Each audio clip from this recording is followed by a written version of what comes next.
اِرسال ثواب خصوصاً ہماری اسی مسجد حاضہ کے سابقہ امام مرحوم ان کے لیے ایک نشست قائم کر کے بیٹھے ہوئے ہیں۔ یقیناً سبھی یہ گواہی دیتے ہیں کہ وہ اللہ کے نیک بندے تھے، تو اس لیے کچھ چند باتیں توبہ کے لحاظ سے، کچھ اِرسال ثواب کے لحاظ سے کر کے اجازت چاہوں گا۔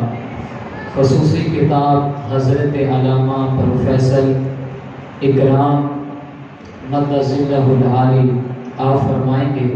میں صرف ایک مختصر سے استقبالیہ خطبے کے لحاظ سے حاضری لگوانے کے لیے آیا ہوں۔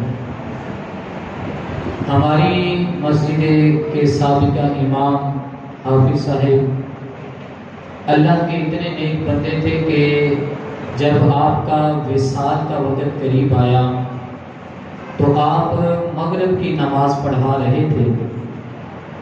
توجہ ہے نا سب کی؟ مغرب کی نماز پڑھا رہے تھے تو نماز کی 2 رکعتیں ادا ہو گئی۔ جب تیسری رکعت میں کھڑے ہوئے تو تب ان کا سانس اکھڑنا شروع ہو گیا۔ تو تیسری رکعت مکمل کرنے کے بعد آپ کو فوراً ہسپتال کی طرف لے جایا گیا اور رستے میں جاتے ہوئے ہی آپ اللہ تعالیٰ کو پیارے ہو گئے۔ یعنی اب اگر غور کی جائے، ہم نے یہ سن رکھا ہے کہ جو وضو کی حالت میں جاتا ہے وہ ایک شہادت کی موت کا درجہ پاتا ہے۔ تو آپ اس وقت وضو کی حالت میں بھی تھے، مصلی رسول پر بھی کھڑے تھے اور نماز بھی پڑھا رہے تھے۔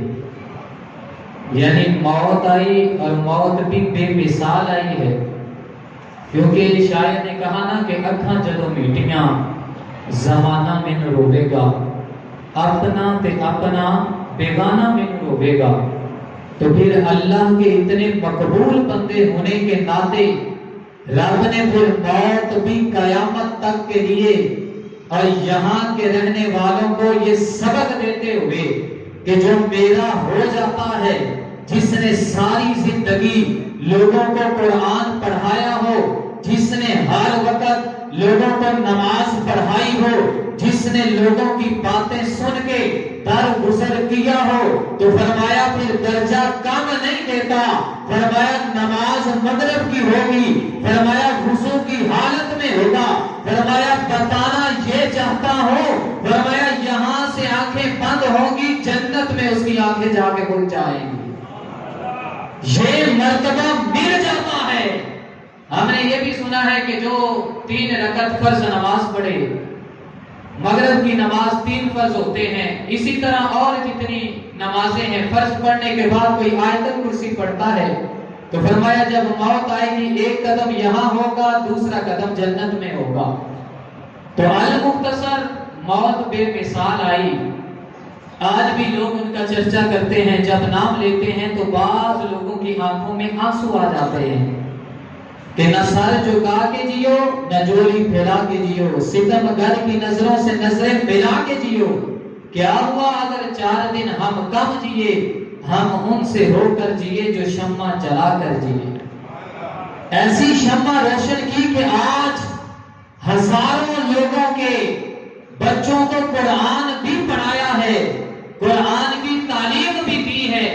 آج جب بھی حافظ صاحب کا نام آتا ہے تو بڑے بڑے سفید داڑھیوں والے کھڑے ہو کے کہتے ہیں ہمیں بھی ان کے پاس قرآن پڑھنے کا اللہ تعالیٰ نے شرف عطا کیا۔ تو یہ ہے زبان میں جو اثر پیدا ہوتا ہے۔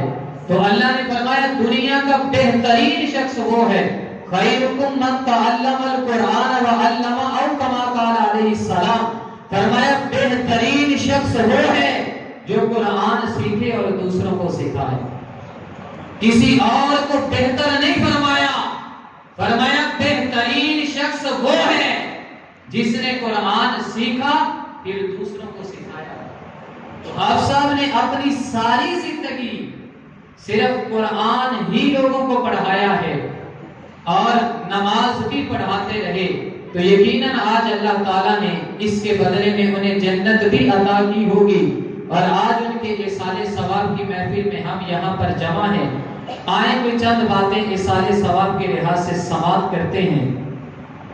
ایصال ثواب کس لیے کیا جاتا ہے؟ اس میں 2-3 واقعات بھی ذکر کروں گا۔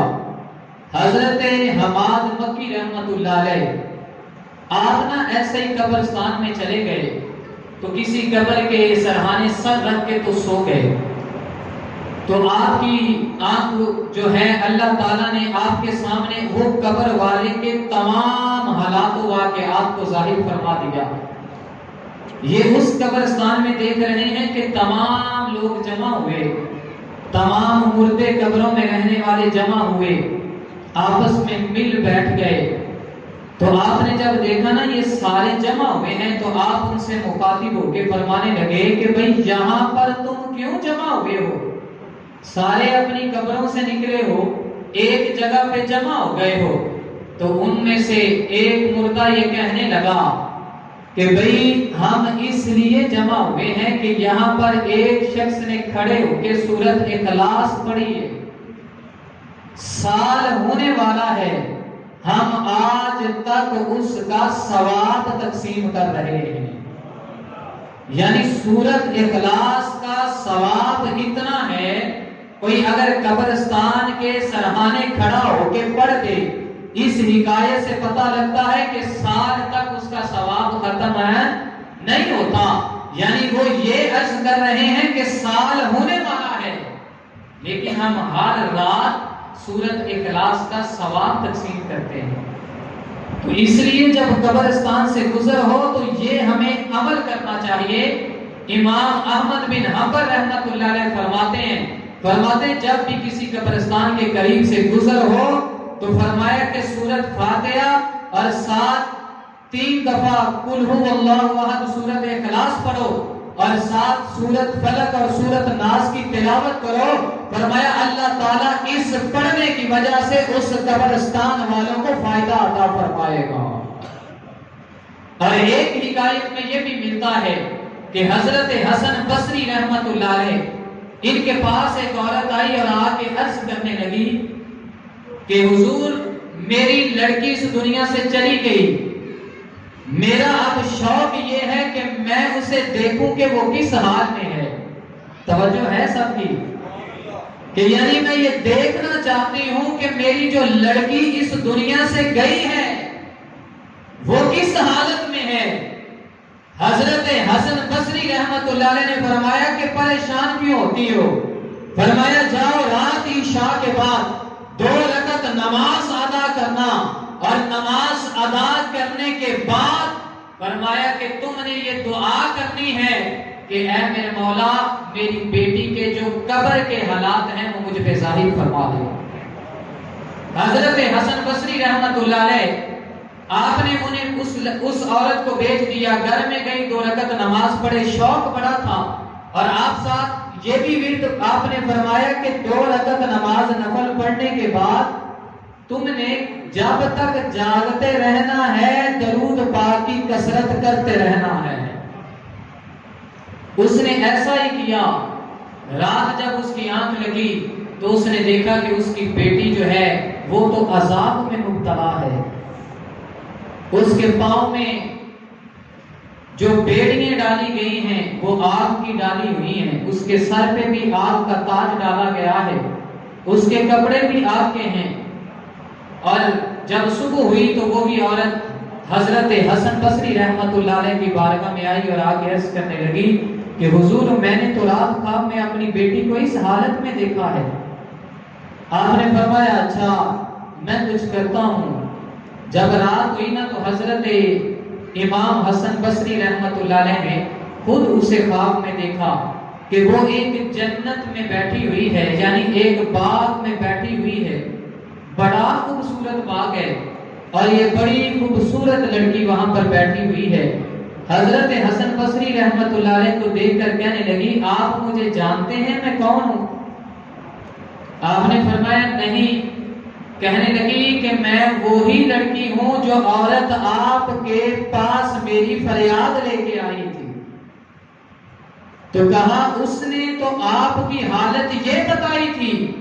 تو کہنے لگی ہاں حالت میری یہی تھی، لیکن یہ آج کی بات ہے، کچھ گھنٹے پہلے کی بات ہے، ایک شخص اس قبرستان کے قریب سے گزرا، اس نے درود پاک پڑھ کے ثواب ہم قبرستان والوں کے لیے پیش کیا، تو کہا کہ جب وہ ثواب پیش کر کے گیا ہے، اللہ تعالیٰ نے ہمیں عذاب سے نجات دے کے جنت عطا فرما دی ہے۔ تو پتہ لگا کہ جو درود پڑھے، ثواب بھیجے فوت شدگان کو، تو رب خالی نہیں موڑتا بلکہ اس کا صلہ ضرور دیتا ہے۔ اور جو بندہ سورۃ اخلاص پڑھے، ثواب بھیجے قبرستان والوں کو، تو رب ذوالجلال کی قسم ہے رب اسے بھی خالی نہیں موڑتا، بلکہ رب اس کی وجہ سے اس قبرستان کے رہنے والے مردوں کی عذاب میں بھی تخفیف فرما دیتا ہے، اور کسی کی ہمیشہ کے لیے بخشش بھی فرما دیتا ہے۔ تو یہ صلہ ہے قرآن پڑھنے کا، درود پڑھنے کا، استغفار کرنے کا، پہلا کلمہ پڑھنے کا۔ تو ہمیں ان وردوں کو ترک نہیں کرنا چاہیے۔ جو ہمیں چھوڑ کے چلے جاتے ہیں ان کے بارے میں ملتا ہے کہ وہ جمعرات کو آپ کے گھر کی طرف لوٹ کے آتے ہیں، دیکھتے ہیں کہ یہ ہمارے لیے کوئی اصالِ ثواب کر رہا ہے۔ کہا اگر اصالِ ثواب کر رہا ہو تو بڑی خوشی کے ساتھ لوٹ کے جاتے ہیں، اگر اصالِ ثواب نہ کر رہا ہو تو بڑی ندامت کے ساتھ لوٹ کے جاتے ہیں کہ یہ آج ہمیں بھول گئے۔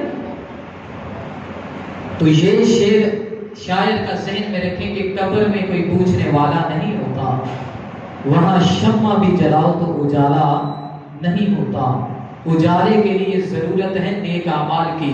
اور آخری روایت، اس کے بعد اجازت چاہوں گا۔ ایک روایت یعنی یہ جو میں آپ کے سامنے ذکر کرنے لگا ہوں، آپ علیہ الصلوۃ والسلام نے فرمایا کچھ ایسے لوگ ہوں گے جب دنیا سے جائیں گے تو گناہگار ہوں گے، قبروں میں چلے گئے تو گناہگار تھے، فرمایا لیکن جب روز محشر کا میدان لگے گا تو قبروں سے نکلیں گے تو بخشے ہوئے ہوں گے۔ عرض کی گئی یا رسول اللہ ایسے کیسے ہو سکتا ہے؟ مرنے کے بعد تو نامہ اعمال کا ہر کام ختم ہو جاتا ہے۔ فرمایا ختم ضرور ہو جاتا ہے، لیکن نیک اولاد چھوڑ کے آئے تھے، انہوں نے اس کے لیے اصالِ ثواب کرتے رہے، جس کی وجہ سے اللہ تعالیٰ نے ان کے زندگی کے سارے گناہ معاف فرما دیے۔ تو اس لیے جن کے والدین اس دنیا سے چلے جاتے ہیں ان کے لیے اصالِ ثواب کی محافل قائم کریں، ان کے لیے قرآن پاک پڑھیں، ان کے لیے فاتحہ خوانی کریں۔ یقیناً اللہ تعالیٰ یہ سارے کام کرنے کی وجہ سے قبر والوں کو صلہ عطا فرماتا